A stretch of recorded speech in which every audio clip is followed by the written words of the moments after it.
Donc apparemment, il y a beaucoup de gens qui sont préoccupés par la décadence de notre société. Par exemple, récemment, il y a eu l'emballage de l'Arc de Triomphe dans un drap géant, là, qu'on peut trouver joli ou moche, selon nos goûts. Mais il y a beaucoup de gens qui trouvent pas ça juste moche. Ils y voient un symbole de décadence. Même chose pour le fameux plug anal géant de la place Vendôme, il y a quelques années.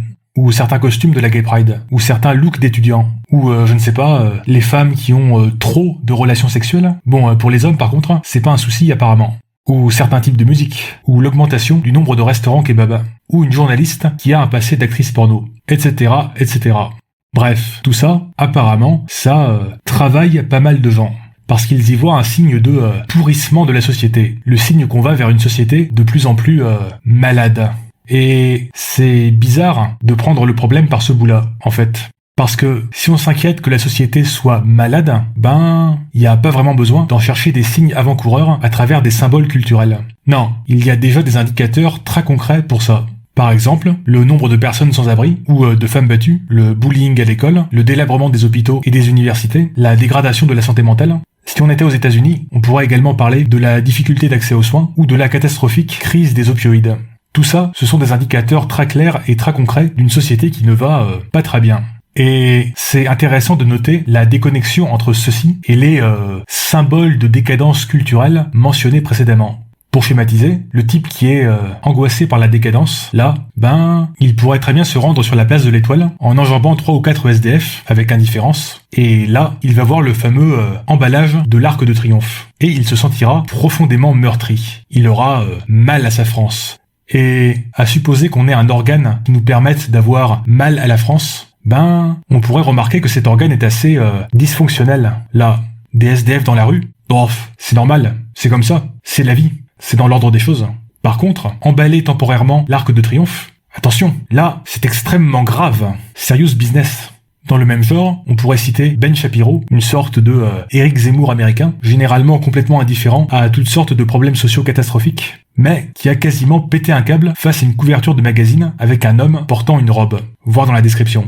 Et c'est un peu bizarre comme sens des priorités civilisationnelles. Vivre dans une société corrompue, dysfonctionnelle, ultra inégalitaire, c'est normal.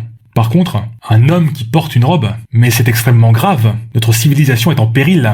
Mais ok, admettons qu'on soit en train de jouer à qui a la plus grosse civilisation. Au risque d'être redondant, je vais à nouveau citer Taïwan, le pays qui a le mieux géré le début de la crise du Covid, avec seulement 7 morts en 2020. Et dans la stratégie Covid de Taïwan, il y a des trucs qu'on pourrait juger très décadents avec ce genre de critères.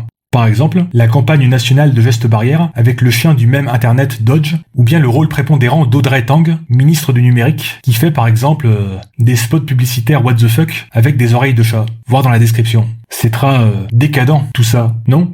Et à côté de ça, nous, en France, nous avons un président qui a déclaré solennellement « Nous sommes en guerre ».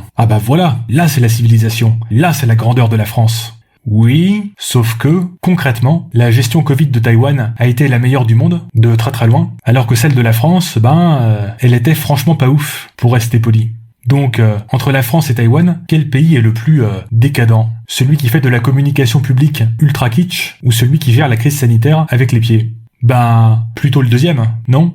En passant, en regardant différents pays, j'ai un peu l'impression que plus les leaders politiques ont fait des discours nationalistes, ronflants et grandiloquents face à la pandémie, plus ils ont mal géré cette crise, dans l'ensemble. Comme si ce genre de discours servait à compenser quelque chose. Ouais, comme si c'était une sorte d'opium du peuple, plus généralement, pour faire oublier aux gens qu'ils vivent dans une société corrompue et dysfonctionnelle. Non, je ne pense pas du tout à la Russie. Au fond, on est d'accord qu'il faut se soucier de la santé civilisationnelle de son pays. Mais comment est-ce qu'on mesure cette santé ? Avec des indicateurs sociaux très concrets, et c'est pas ça qui manque ? Ou bien sur la base de symboles culturels supposément annonciateurs de décadence ? Je sais pas pour vous, mais personnellement, j'aurais plutôt tendance à opter pour les indicateurs sociaux concrets. Et les angoisses existentielles sur le symbolisme culturel, là, au risque de choquer certaines personnes, on s'en fiche un peu, non ? Je dirais même, est-ce qu'on ne devrait pas apprendre à s'en foutre, afin de ne pas nous laisser distraire et de nous concentrer sur des critères vraiment importants. Parce qu'au fond, si on veut une grosse civilisation, plus grosse que celle du voisin, on ferait mieux de chercher à améliorer ce genre d'indicateur, à mon humble avis. Alors, que pensez-vous de tout ça ? N'hésitez pas à le dire en commentaire.